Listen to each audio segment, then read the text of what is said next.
Hello, welcome my dear student to today's daily news analysis of the 14th March 2026 का हम लोग start करेगा Arunachal times का।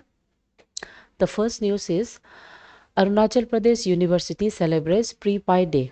ठीक है, सो ये आर्टिकल में प्री पाई डे जो है उसको अरुणाचल प्रदेश यूनिवर्सिटी पासीघाट में वो लोग सेलिब्रेट किया है, जिसमें मैथमेटिकल डिपार्टमेंट और वहाँ का जो एचओडी है रिंचेन रेमा, वो मैथमेटिक्स से रिलेटेड वेरियस एक्टिविटीज़ रखा गया है, जिसमें स्टूडेंट ओजिंग गैलिन जो history geometrical origin and infinite nature of the pi उसके बारे में वो बताया है, उसके बारे में सेमिनार वो रखा है।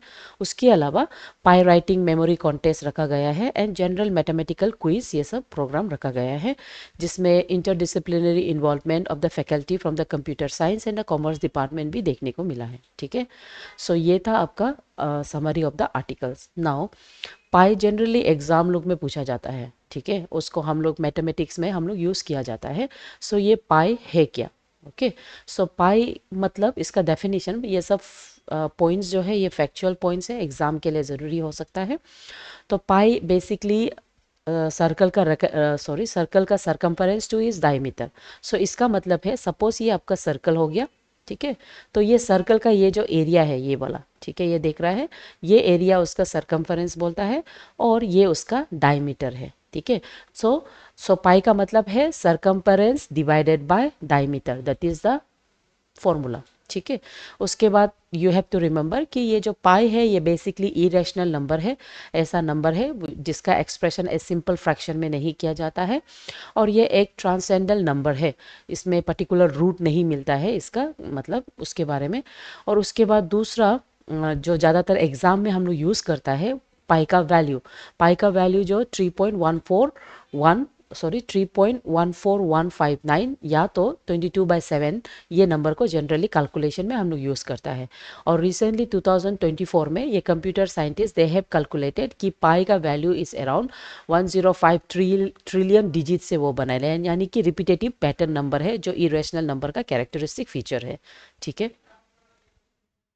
सो हिस्टोरिकल कंटेक्स्ट अगर हम पाई से देखें, it was for the first time, it was basically discovered by Archimedes. Archimedes often मतलब उसको बोलता है कि वो थ्योरेटिकल कैलकुलेशन ऑफ द पाई जो है वो आर्किमिडीज किया है।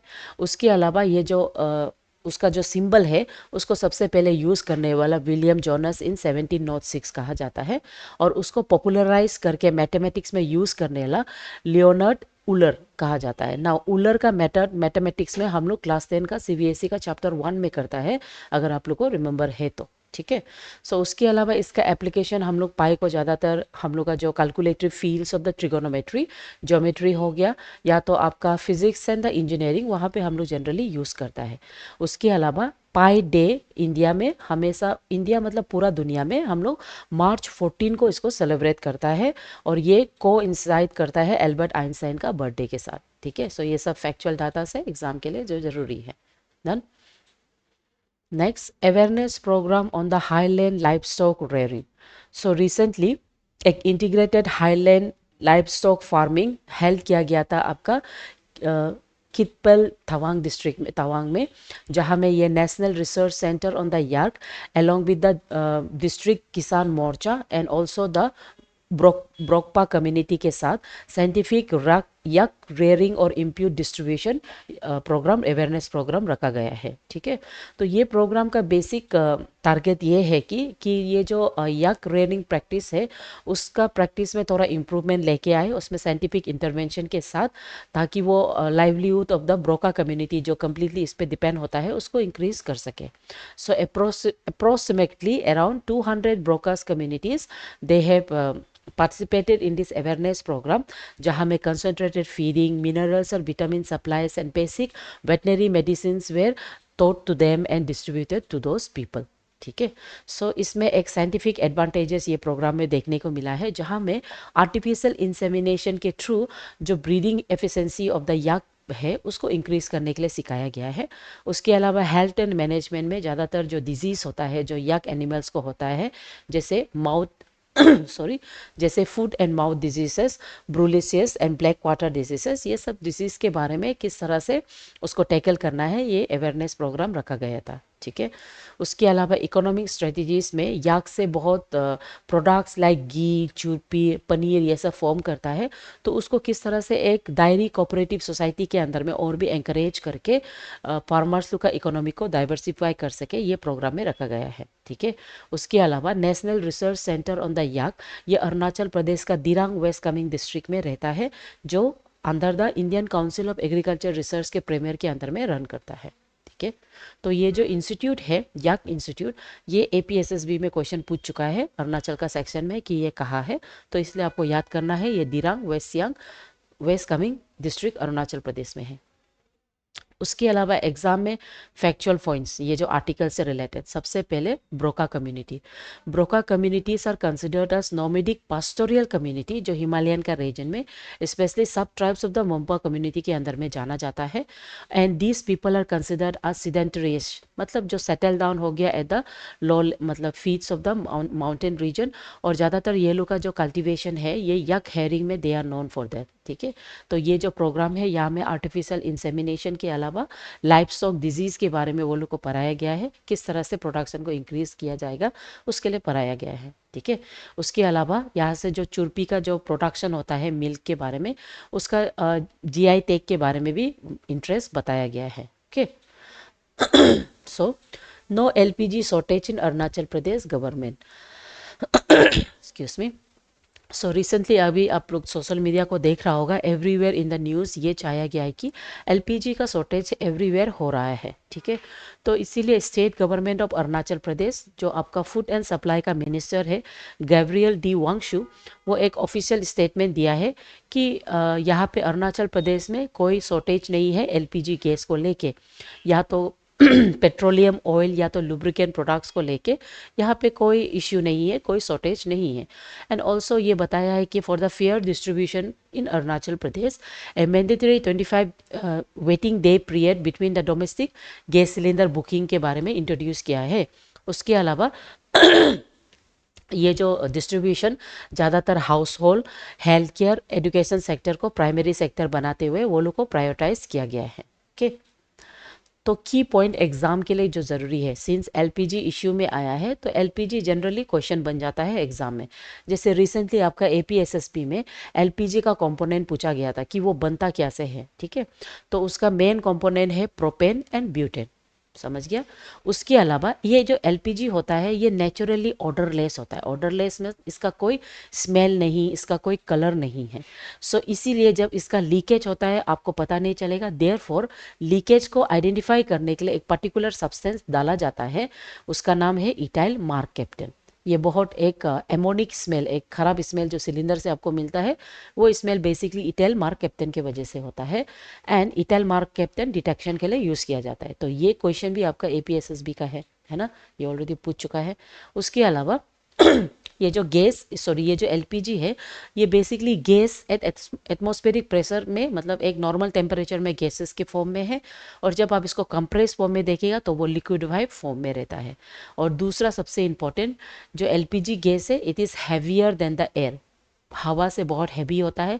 इसलिए जब वो लीक होता है वो लोग क्या करता है, लो लाइंग एरियाज में बहुत है, मतलब है लो लाइंग एरियाज में वो लोग जमा हो जाता है, और उसी से फायर हैजार्डियस इंक्रीज होने का चांसेस होता है। ठीक है।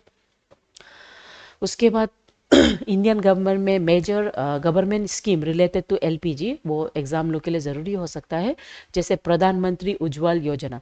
ये जो प्रोग्राम है इसको 2016 में लागू किया था, जहां में स्पेशली वुमेन लोग को सब्सक्रिप्शन देगा below poverty line LPG gas का, ताकि जो traditional use of the fire and cow dung है उसको रिड्यूस कर सके, जिससे एयर पोल्यूशन भी रिड्यूस होगा, रेस्पिरेटरी जो डिजीज़ है वो भी रिड्यूस हो सकता है। ठीक है। उसके बाद पहल, पहल जो है इसे हम प्रतीक्षा हंसंट्री लव कहा जाता है। ये एक ऐसा मतलब स्कीम है जहाँ में world's largest direct benefit transfer system है, जहाँ में एलपीजी सब्सिडी जो आपका बैंक अकाउंट से सीधा कनेक्टेड होगा, ताकि एक ब्लैक मार्केटिंग जो प्रोसेस था उसको टैकल कर सके। ठीक है। उसके बाद दूसरा एलपीजी से रिलेटेड स्कीम है गिव अप स्कीम। ये गिव अप स्कीम जो बेसिकली वॉलेंट्री इनिशिएटिव स्कीम है, जहाँ में जिसके पास एक्स्ट्रा सिलेंडर है, एक्स्ट्रा 5-6 सिलेंडर है, वो सिलेंडर को सब्सिडीज़ को गिव अप कर दे, ताकि उसको दूसरा गरीब वाला को डिस्ट्रीब्यूट कर सके। ठीक है। उसके बाद दूसरा एनवायरनमेंट और हेल्थ इम्पैक्ट, अगर हम एलपीजी से देखें कंपेयर टू द बायोमास, जैसे कि आपका लकड़ी उकड़ी कोयल के कंपेयर में ये ज़्यादा कैलोरीफिक, इसका जो वैल्यू है ज़्यादा एफिशिएंट है और ये लेस पोल्यूशन क्रिएट करता है। ठीक है, सो ये हाउस होल्ड जो एयर पोल्यूशन है उसको बहुत रिड्यूस करने में मदद करता है। ठीक है, उसके अलावा इससे जो एडमिनिस्ट्रेटिव टर्म्स एंड कंपैरिजन जो आपको जानना है, जैसे कि डिलीवरी ऑथेंटिकेशन कोड, आजकल एवरीथिंग ऑनलाइन का थ्रू से किया जाता है ना। आपको ओटीपी कोड आता है, उस हिसाब से आपका डिलीवरी ऑफ द सिलेंडर किया जाता है ताकि करप्शन को प्रिवेंट कर सके, ब्लैक मार्केट को। ठीक है, उसके अलावा दूसरा एलपीजी और सीएनजी, ये दोनों क्वेश्चन बहुत मतलब सिमिलर होता है और आता है। तो एलपीजी जैसे कि वो प्रोपेन और ब्यूटेन से बनता है और उसको मॉडरेट प्रेशर में हम लोग मतलब स्टोर करके घर घर हम लोग यूज़ कर सकता है। और दूसरा वो हवा से बहुत हेवी है, इसलिए वो हवा का नीचे आता है। दूसरा नेचुरल कंप्रेस गैस, ये बेसिकली सिर्फ मीथेन से बनता है, इसको भी याद करो, एग्जाम में पूछा जाता है। और ये हाई प्रेशर में स्टोर किया जाता है और ये हवा से बहुत हल्का है, हवा का ऊपर रहता है। ठीक है, over 31,000 cases disposed of, nearly 2,800 children rescued in the 6 month.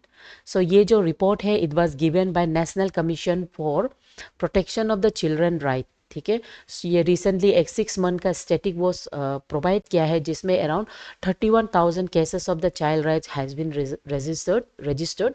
उसमें से अराउंड 2,800 चाइल्ड लोग को रेस्क्यू किया है और अराउंड 1,800 चिल्ड्रन को चाइल्ड केयर इंस्टीट्यूट में सबमिट करके मतलब वो लोग को एजुकेशन और हेल्थ केयर प्रोवाइड किया जा रहा है। ठीक है, तो ये जो इश्यू है ये बेसिकली ये जो इसका जो ऑब्जेक्टिव है workshop, it was co organise by state women's and child development department. ठीक है, और ये लोग का बेसिक ऑब्जेक्टिव ये है कि वो एक stable environment for the children create कर सके। और यहाँ में कॉल फॉर द एक्शन, एक कलेक्टिव रिफॉर्मेशन के बारे में उन्होंने एम्फेसाइज किया है, जहाँ में गवर्नमेंट डिपार्टमेंट से लेके लॉ से लेके स्कूल एंड सिविल सोसाइटी मिल के एक ऐसा बेटर एनवायरनमेंट क्रिएट करे जो बच्चा का सेफ्टी और डिग्निटी के साथ उसको ग्रो करने में मदद कर सके। ठीक है, सो एग्जाम पर्सपेक्टिव में स्टूडेंट को बच्चे को लेके human rights and child rights को लेके मेंस में जनरली पूछा जाता है। ठीक है, मेंस में पूछा जाता है। उसके अलावा ये जो national commission for the protection of the child right है, ये एक स्टेटरी बॉडी है जिसको protection of the child right act के अंदर में 2005 में क्रिएट किया गया था। ठीक है, तो इसमें ये कब कब इंटरवेन कर सकता है, जब जब ये पर्टिकुलर राइट्स लोग मतलब कर्टेल होता है। जैसे आर्टिकल 21A, जहाँ में right to free and compulsory education for the children जरूरी है एज से 14 ईयर्स तक, 6 से 14 ईयर्स तक। इसमें क्या होता है, बच्चा को आप अगर लेबर में भेज देगा है ना, नहीं पढ़ा के आप उसको काम करने देगा, तो ये एक्ट के अनुसार आपके ऊपर में चार्जशीट हो सकता है। दूसरा article 24, provision of employment of the child in factories and hazardous, बच्चों को ये पर्टिकुलर एज में अगर आप फैक्ट्री या तो हैजरियस कंपनी जैसे बीरी यूरी कंपनी में काम करना, तब भी आपके ऊपर में चार्जशीट लगेगा। दूसरा आर्टिकल 39F, यहाँ में डायरेक्टिव प्रिंसिपल के अंदर में चिल्ड्रन लोग को गुड अपॉर्चुनिटी देना है, हेल्दी मैनर्स एंड कंडीशन देना है of the freedom and dignity, ये सब प्रोविजन हमारे इंडियन कॉन्स्टिट्यूशन में है। ठीक है, उसके बाद इंस्टीट्यूशनल मैकेनिज्म बच्चे लोग के लिए, जैसे चाइल्ड केयर इंस्टीट्यूशन प्रोवाइड किया है, जहाँ में जुबिनाइल जस्टिस से बच्चा लोग जो आता है उसमें रिफॉर्मेशन वो लोग को लेके आके रिहेबिलेट करने के लिए। उसके अलावा जो एब्यूज़ वाला जो बच्चा होता है, विक्टिम बच्चा, वो लोग को ये सब इंस्टीट्यूट में साइकोलॉजिकल ट्रेनिंग एंड वो लोग को डेवलपमेंट देना। ठीक है, उसके बाद दूसरा है सबसे important role of the civil society. जितना भी लॉ एंड प्रोविजन बनाया जाए, जब तक एक सिविल सोसाइटी मिल के उस पर काम नहीं करेगा सो उसका कोई इफेक्ट नहीं आएगा। ठीक है, सो यहाँ पे सबसे इम्पोर्टेंट ह्यूमन राइट्स का प्रोटेक्शन के लिए स्टेट भी करना है, उससे ज़्यादा एक कम्युनिटी का इन्वॉल्वमेंट होना सबसे ज़्यादा ज़रूरी है। ठीक है, next, which of the following statement correctly describes the mathematical constant pi, ये क्वेश्चन तो पूछा जा सकता है, ये लोग रीजनिंग में भी पूछा जाता है, मैथ्स का सेक्शन में भी क्वेश्चन पूछा जा सकता है। तो ये it is irrational and transcendent number होगा एक्यूरेट, सबसे करेक्ट। उसके बाद which of the following statement regarding liquefied petroleum gas is incorrect, कौन सा इनकरेक्ट है। जैसे कि एलपीजी लाइटर बोला है, ये तो हैवियर है, ये याद रखो।